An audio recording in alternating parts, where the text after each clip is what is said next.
Hi everybody, my name is Wayne and today I want to talk about expanded awareness, the foundation of all spiritual practice and energy work. Imagine being fast asleep in a deep dreamless state. Is awareness present, or has it completely disappeared? If awareness truly disappeared, then nothing could wake us up, no alarm, no touch, no sound. This implies that awareness is always present, but in this deep, dreamless state there is nothing to be aware of, no change to register. This represents the most withdrawn state of awareness, retreated into itself like an ocean without waves.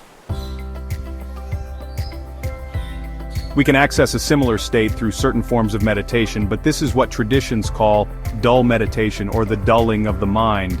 While restful, it's not the height of meditative practice. The goal of true meditation isn't to dull the mind, but to expand awareness. Most begin with becoming more aware of images, thoughts, sensations, and sounds, noticing everything you previously missed in the background of your reality. This approach is traditionally called meditation with an object, and while valuable, it remains limited. The highest form of meditation is called meditation without an object, the expansion of awareness without fixating on anything specific.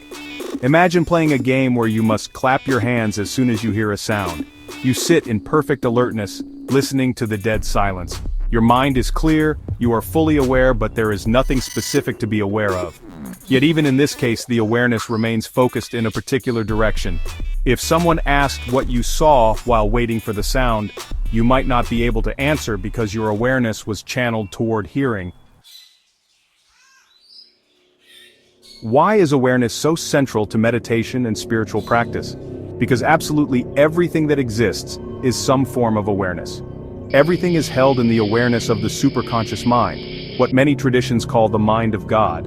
Our conscious mind is but a small subset of this greater consciousness.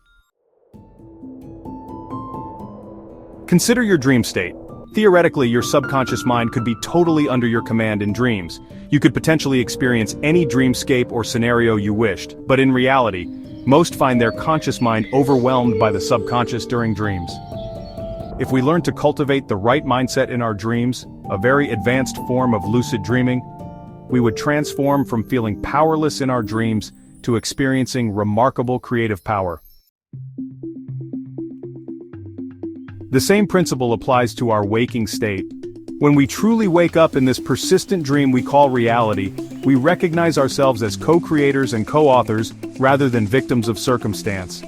Every belief, everything we think, feel, and do has a direct impact on our reality, just like in a dream, except with more delayed response. This physical realm has established patterns like gravity that resist change more than the fluid dream environment. This doesn't mean we can rewrite reality any way we want, like in a lucid dream. The superconscious mind remains ultimately in control. Reality is like a shared dream with many consciousnesses involved. It's designed to accommodate the needs of all participants in a fair and balanced way.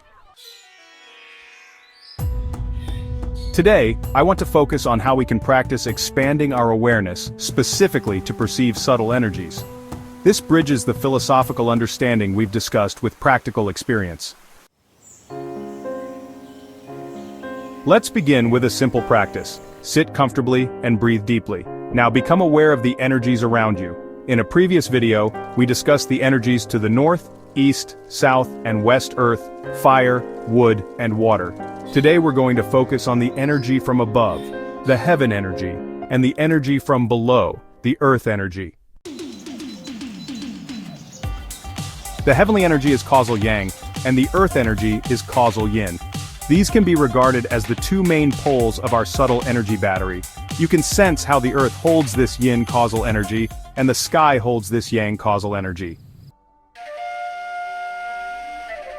The key is not to visualize these energies but rather to sense them directly. Draw your awareness inward, then slowly expand it outward again. First focus on the physical, sensations, sounds, and other perceptible inputs. Then expand to the subtle realm. This time, don't anticipate what you'll experience. Simply sense it just as you sense the physical phenomena. The more you practice, the easier it becomes to distinguish these subtle energies. You might experience them as I've described, or in an entirely different way. This is the beauty of direct experience, it's uniquely yours. The ancient practitioners didn't just theorize about these energies, they explored them directly through expanded awareness. This practice creates a bridge between ordinary consciousness and expanded awareness. As you develop this capacity, you'll notice how the boundaries between self and environment become more permeable. The distinction between observer and observed gradually dissolves, revealing the unified field of consciousness that underlies all experience. If you discover something interesting in your practice, I'd love to hear about it in the comments below. Your direct experience is valuable, not just to you but to our entire community of practitioners. Remember, expanded awareness isn't just a meditation technique, it's the natural state of consciousness when freed from its habitual constraints. We're not creating something new but returning to our original nature, where awareness is boundless, clear, and alive with possibility. Go in peace.